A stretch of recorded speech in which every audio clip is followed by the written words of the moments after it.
점심 식사 후에 말씀 듣는 것이 가장 힘든 일 중에 하나입니다.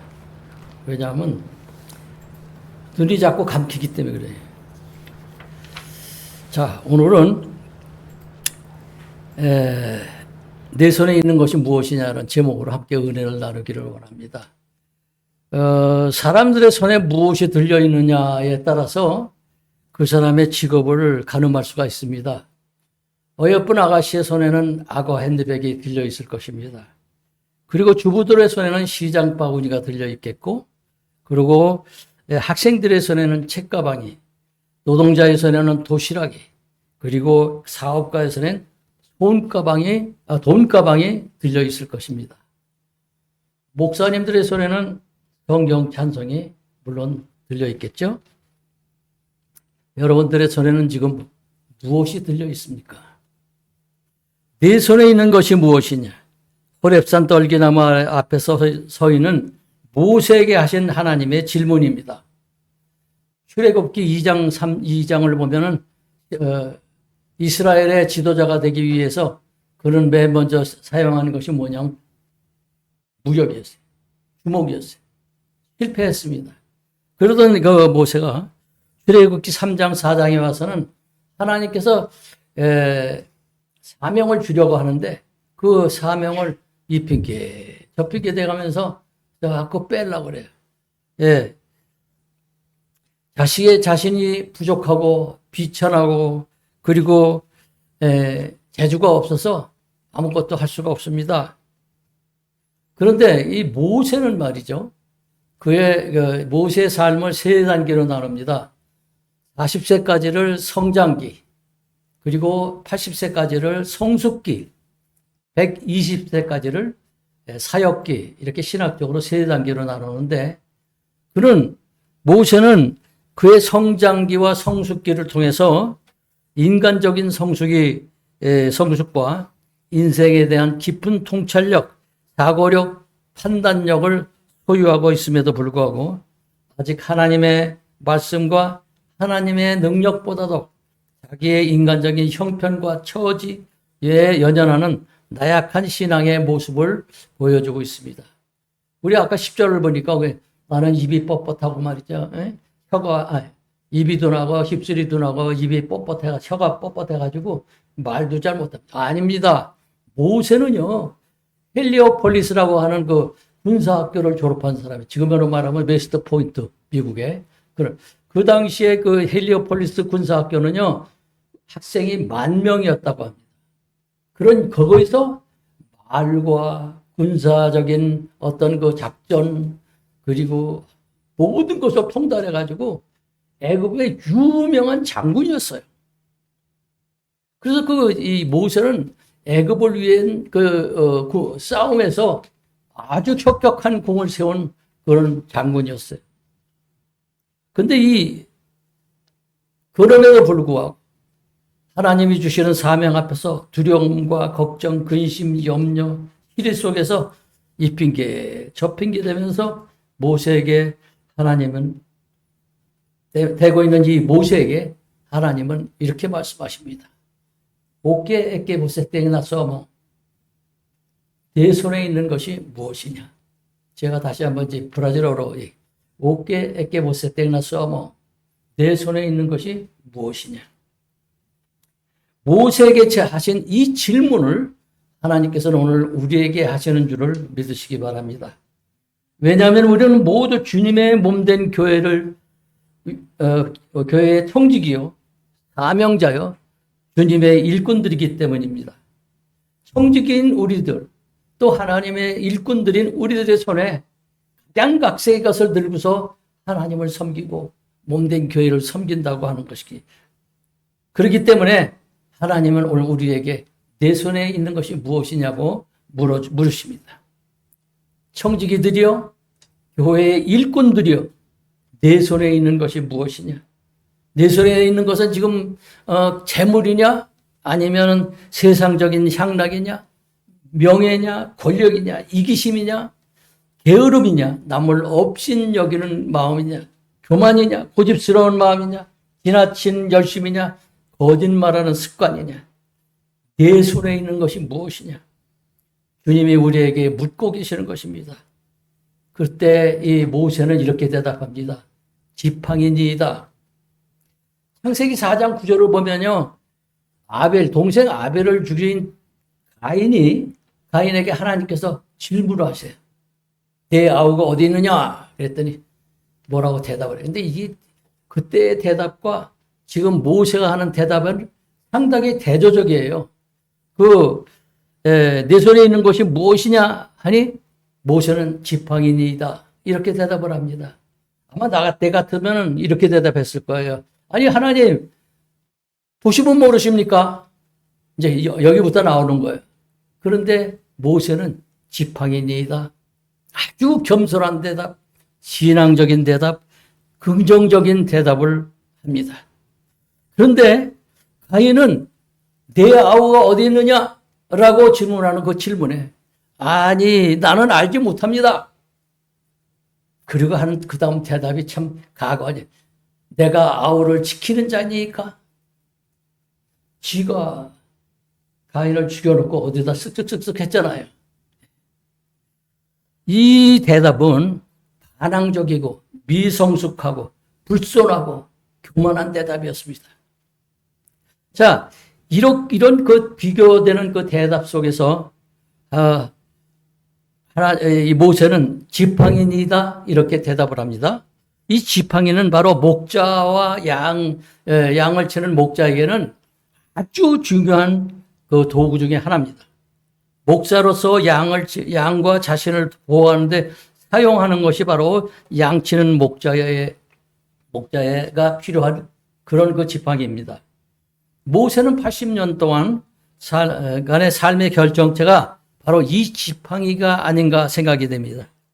그런데 2절에도 지팡이가 나오고 4절에도 지팡이가 나오는데 이 지팡이라는 단어가 5번이나 되풀이 됩니다. 어떤 때는 지팡이로 표현이 됐다가 어떤 때는 그것이라는 표현을 하게 됩니다. 그런데 이 2절과 4절에 나오는 지팡이가 다른 점은 다르다는 것을 우리가 발견할 수가 있습니다. 다시 말하면 2절의 지팡이는 양치는 목자의 지팡이요. 양을 보호하고 자신의 몸을 의지하는 삶의 수단이요. 방법인 그 지팡이인 것입니다. 그 지팡이는 40년 동안 광야 생활에서 닦일 대로 닦인 그 지팡이요. 모세에게 남은 유일한 전 재산이요. 모세의 희망인 그 지팡이였습니다. 그것은 바로 우리의 재주와 힘의 지팡이일 수도 있고 내가 갖고 있는 지식과 명예의 재물과 지식의 지팡이일 수도 있고 또 내 건강의 지팡이일 수도 있습니다. 이 지팡이는 내가 하나님보다 더 믿고 의지하던 그것이란 말입니다. 우리는 지금 어떤 지팡이를 갖고 있습니까? 내가 믿고 의지하는 것이 젊음입니까? 재물입니까? 나의 희망이 지식입니까? 나의 기쁨이 권력입니까? 오늘 우리에게 주님은 질문하십니다. 내 손에 있는 것이 무엇이냐? 그 하나님의 물음에 우리는 무엇이라 대답하시렵니까? 3절을 보면 이렇게 말씀하십니다. 여호와께서 가라사대 그것을 땅에 던지라. 하나님께서 모세에게 하는 1차적인 명령입니다. 하나님은 모세에게 40년 광야 생활을 하면서 한순간도 놓지 않았던 그리고 의지하던 바로 그 생명과 같은 그것을 땅에 던지라고 명령했습니다. 모세의 삶의 수단과 방법이었던 그 지팡이를 땅에 던지라고 명령하십니다. 내가 믿고 의지하던 것이 무엇이냐? 그것을 땅에 던지라. 너의 세상적 삶의 수단과 방법이 무엇이냐? 그것을 땅에 던지라. 너의 유일한 희망, 기쁨이었던 재물, 힘, 능력, 재주, 지식, 명예, 자존심, 교만을 땅에 던지라는 것입니다. 너의 못된 행실, 세상적인 생각, 잘못된 습관, 교회를 사랑하지 않는 마음, 지나친 욕심을 땅에 던지라. 우리 주님은 우리에게 명령하고 계십니다. 3절 하반절을 보니까 그 땅에 던지니 그것이 뱀이 되었다고 그랬습니다. 이 땅에 던지라 해서 땅에 던지. 아니, 왜 땅에 던지라고 그러시죠? 이렇게 질문할 수도 있어요. 그런데 땅에 던지라 하니까 땅에 던졌어요. 이건 무엇을 의미하느냐? 순종을 의미합니다. 다시 말하면 순종을 하니까 즉시 우리 그 땅에 던지라고 했는데 원어 성경은 조금 우리에게 주는 저게 달라요. 그것을 땅에 던지니 즉시 뱀이 됐다는 거예요. 그러니까 다시 말하면 말씀에 순종하니 즉시 기적이 일어났다는 거예요. 우리는 우리의 삶 속에서 매일 매순간 기적이 일어나기를 고대합니다. 그러면서도 하나님의 명령에는 순종하려고 하질 않아요.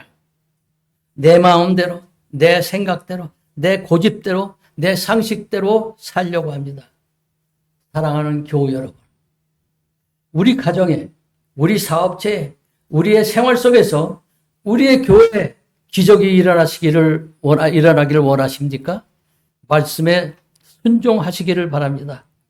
하나님의 명령대로 내가 갖고 있는 육적인 지팡이를 던지시기를 바랍니다.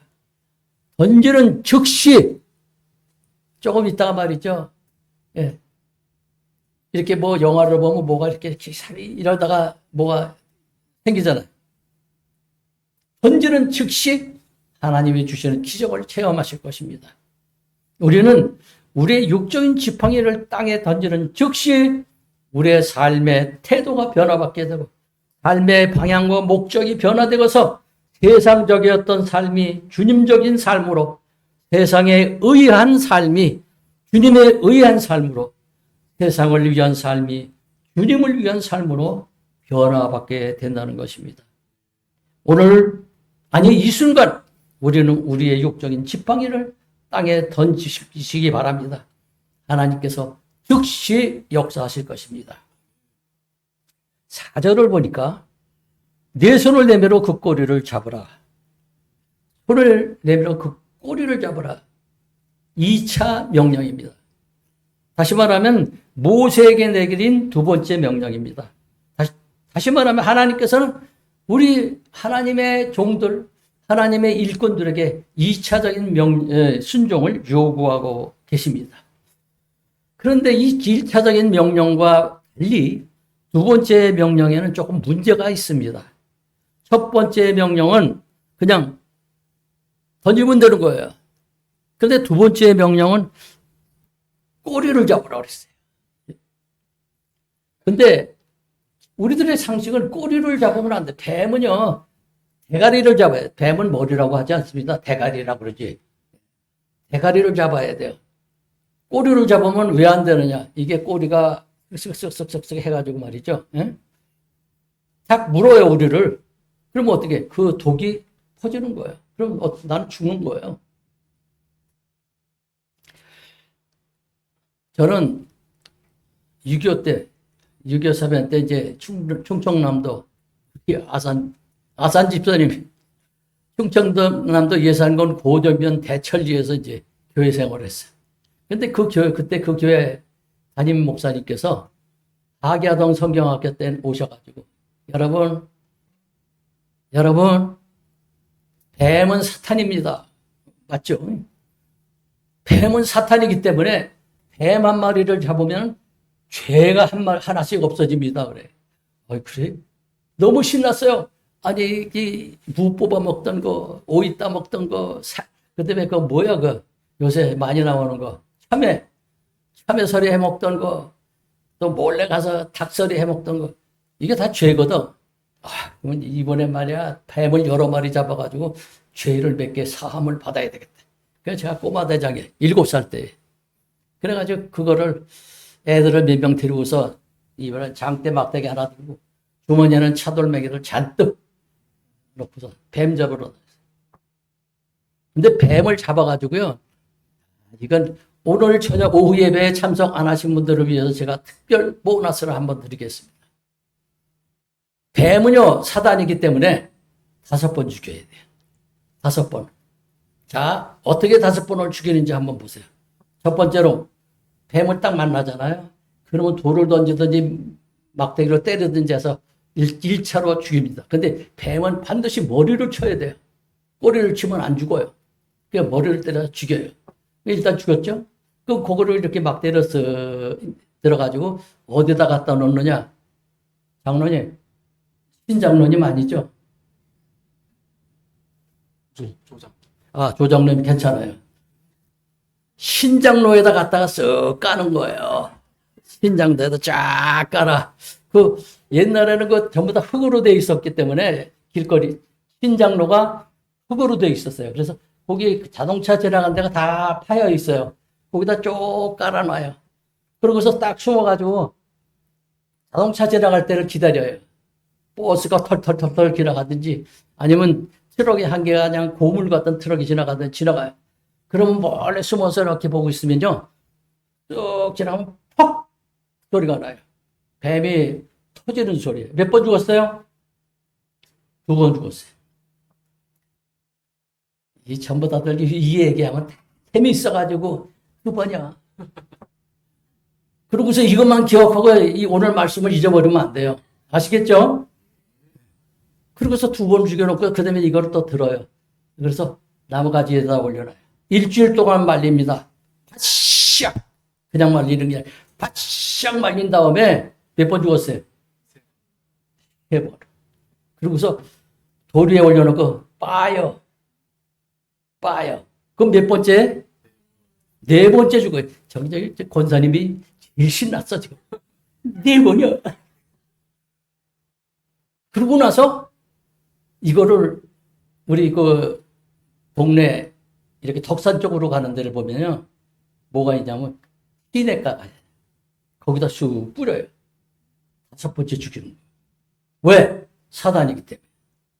그러면서 우리가 순전한 마음에 있는데 뱀은요. 그래서 뱀에 대해 참 잘합니다. 뱀은 절대로 꼬리를 잡으면 안 돼요. 머리를 잡아야 돼요. 산에 올라갈 때 뱀들이 많은 그 산이 있잖아요. 그때는 백반을 가지고 다니세요. 그러면 뱀이 근처를 오지 못합니다. 이건 또 다른 팁인데 하여튼 뱀을 꼬리를 잡는 것은 상식 밖의 일이에요. 절대 상식에서 벗어난 일이에요. 하나님은 그런데도 불구하고 이 상식 밖의 일을 하라는 거예요. 뱀의 꼬리를 잡으라고 그랬어요. 근데 이 상식 밖의 일이라고 한 그 자체가 잘못된 거예요. 왜 그러냐면 하나님은 우리의 상식으로 판단할 수 있는 분이 아니기 때문에요. 그래요. 하나님이 누구십니까? 창조주세요. 하나님이 누구십니까? 나를 만드신 분이에요. 하나님이 누구십니까? 무소부지하신 분. 하나님이 누구십니까? 전지전능하신 분. 높고 위대하신 분. 우리 기도할 때마다 뭐 그냥 있는 단어 없는 단어 다 해서 얘기하죠. 그러면서 우리 하나님을 생각할 때 우리는 그렇지 않은 것 같이 생각을 하면서 세상을 살아나가요. 하나님은요, 안 계신 곳이 없어요. 못하시는, 요새 그 복음송인가 뭔가에, 뭐 실수가 없으신 뭐 어쩌고. 우리 하나님은 실수라는 단어가 없어요. 우리 하나님한테는. 그런 것을 실수가 없으신, 그럼 실수가 있을 수 있다는 얘기 아니에요. 그래서 나는 복음송이라는 걸 굉장히 싫어해요. 무지무지하게 싫어합니다. 그 내용을 써보면요. 신학적으로 틀리는 게 너무 많아요. 우리의 등 뒤에서 나를 뭐 하시는, 우리 등 뒤에서 나를 지시는 뭐 어쩌고저쩌고. 하나님은요, 전후, 좌우, 상하 안 계시는 데가 없어요. 뭘 등 뒤에서만 계셔. 틀려요. 틀린 거예요. 맞죠? 그래서 저는 이 복음성을 왜 거기까지 나갔냐. 아이고. 하나님은 온 우주를 창조하시고 나를 만드시는 분이시기 때문에 내 상식대로 판단할 수가 없는 분이라는 사실이에요. 손을 내밀어 그 꼬리를 잡으라 하신 그 명령은 하나님에 대한 절대적인 복종을 의미합니다. 하나님은 내 아들을 네 아들을 내게 바치라 명령하신 그 인간 상식의 이하에, 아니, 하나님, 자기 100살 때 복을 주신다고 그래가지고 아들 하나 주셨는데, 그걸 또 잡으라고? 아, 이게 무슨 돼지 새끼입니까? 나 같으면 그랬을 거예요. 근데 이삭을 갖다 바치래잖아요. 바치려고 그랬어요. 이 상식 이하의 말씀에 순종한 이 아브람. 그 아브람은 그래서 그 믿음의 조상이 되지 않았습니까? 뿐만 아니라 그 잡으려고 하는 아버지에게 순종했던 이 이삭은 그의 삶이, 평생의 삶이, 고난의 삶이 하나도 없고, 성경에 나오는 모든 인물 중에서 가장 평안한 삶을 사는 사람이 누구? 이삭이에요. 순종이 그렇게 좋은 거예요.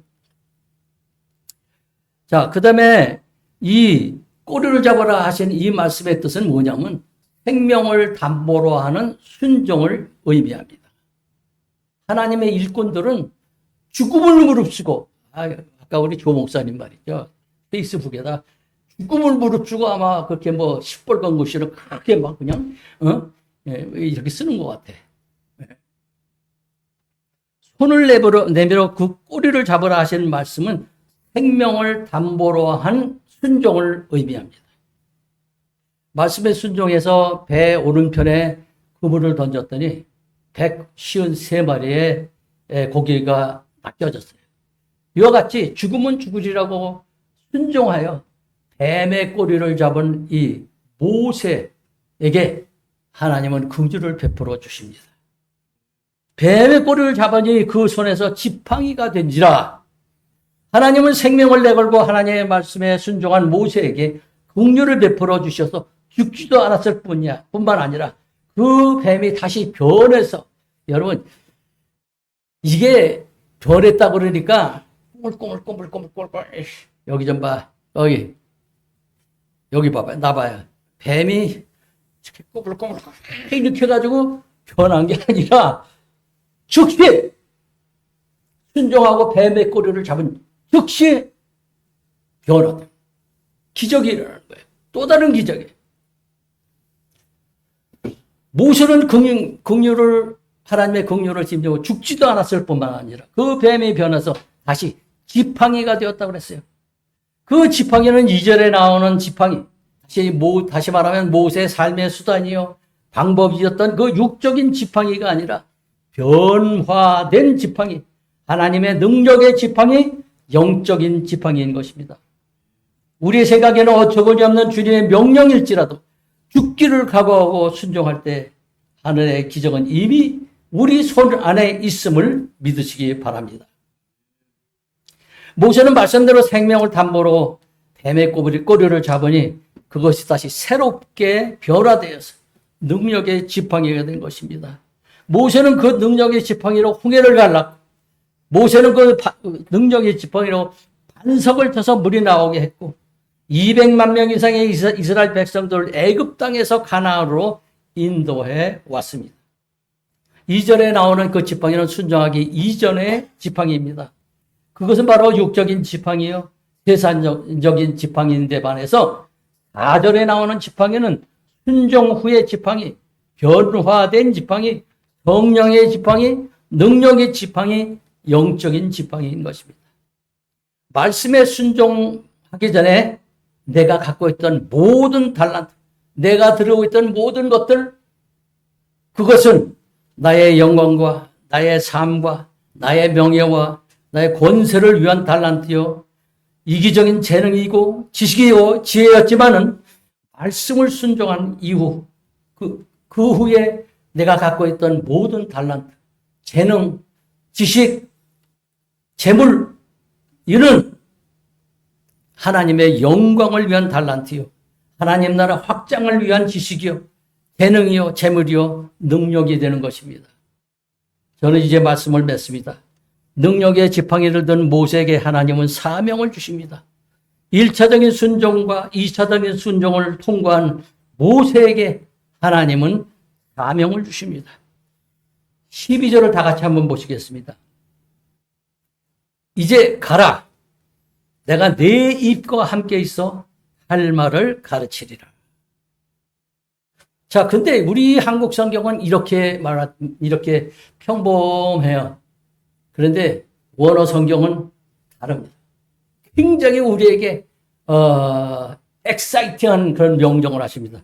제가 브라질어를 한번 읽어보겠습니다. 브라질어는 라틴어에서 직접 나온 언어이기 때문에 굉장히, 정확도가 굉장히, 뭐라고 하죠? 높습니다. Vai pois agora, e serei com a sua boca, e te ensinarei o que has de falar. 자, 제가 해석을 합니다. Vai pois agora, 즉시 가라! 그냥 가라. 이게 아니에요. 즉시 가라. E serei com a sua boca. 내가 너의 입이 되어주고. 기분 좋아요. 내 입은 지금 하나님의 입이에요. 내가 e serei com a sua boca. 내가 너의 입이 되어주고. E te ensinarei o que has falar. 내가 무엇을 하고 무엇을 말할 것인지를 가르쳐 주시라. 이미 하나님께서 다 결정해 놓고 말할 것도 다 준비해 놓으셨어요. 그러니까 가라는 거예요. 지금 즉시 가라. 내가 너의 입이 되어주고 무엇을 하고 무엇을 말할 것인지를 가르쳐 주리라. 능력의 지팡이를 잡은 모세에게 내리진 세 번째 명령입니다. 출애굽기 4장에는 세 가지의 명령이 나옵니다. 던져라, 잡아라, 가라. 어디로 갈까요? 애굽에서 모든 족속으로, 전 세계로, 브라질로, 아프리카로, 중국으로, 몽골로, 동남아시아로, 전 세계로 이제 가라. 즉시 가라. 마태복음 28장 20절을 보니까 하늘과 땅의 모든 권세를 내게 주셨으니 그러므로 너희는 가서, 여기도 또 가라고 그러잖아요. 모든 족속으로 제자를 삼아. 우리 한국 성경에는 제자를 삼아 그랬어요. 뭐 집신을 삼는 거예요? 가만히 삶아요? 아니에요. 원어 성경은 이렇게 되어 있습니다. 제자를 만들어서 시간이 걸리는 거예요. 제자를 만들기 위해서는 돈도 써야 되고 시간도 써야 되고 머리도 써야 되고 그 한 사람을 전도해가지고 하나님의 제자로 만들기까지는 굉장히 많은 시간. 그래서 제자로 만들어서 아버지와 아들과 성령의 이름으로 세례를 주고 내가 너에게 분별 모든 것을 지키게 하라고 그랬어요. 능력의 지팡이를 내게 주셨으니 너희는 가라, 즉시 가라. 모세에게 가라 하시는 하나님. 그리고 12 제자에게 가라 하신 우리 주님이 지금 우리에게도 가라고 명령하고 계십니다. 너희는 가라. 사탄의 압제에서 허덕이는 하나님의 선택된 백성들을 구원하러 지금 즉시 가라. 이것이 우리들에게 주어진 시대적 사명인 것입니다. 이 사명의 일은 험하고 고통스러운 길입니다.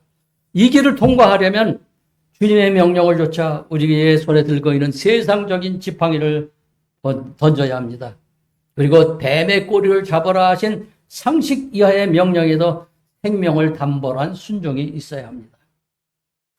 이러한 순종이 있을 때 하나님은 우리에게 능력의 지팡이를 주시고 성령의 힘을 얻게 되는 것입니다. 내 손에 있는 것이 무엇이냐? 청지기들이여, 하나님의 일꾼들이여, 내 손에 들고 있는 것이 무엇이냐?는 예수 그리스도의 질문에 우리는 겸손한 신앙적인 대답을 해야 합니다. 내가 믿고 의지하던 것을 땅에 던지라는 그 명령에도 우리는 사명자의 순종이 있어야 합니다. 그리고 손을 내밀어 그 꼬리를 잡으라 하신 그 명령에도 생명을 담보로 하는 순종이 있어야 합니다. 마지막으로 주님은 이렇게 말씀하십니다. 지금 즉시 가라. 이 하나님의 명령에 능력받은 자의 순종이 있어서 즉시 일어나 선교의 길, 전도의 길을 걷는 우리 모두가 되어서 이 사회의 모범적인 교회로 성장하기를 예수 그리스도의 이름으로 축복합니다. 기도하겠습니다. 만군의 주 여호와 하나님, 말씀을 통하여 깨닫게 하심을 감사합니다. 생명을 담보로 하는 순종이 있게 하시고 주신 사명의 길을 즉시 걷게 하셔서 이 교회가 이 사회의 모범적인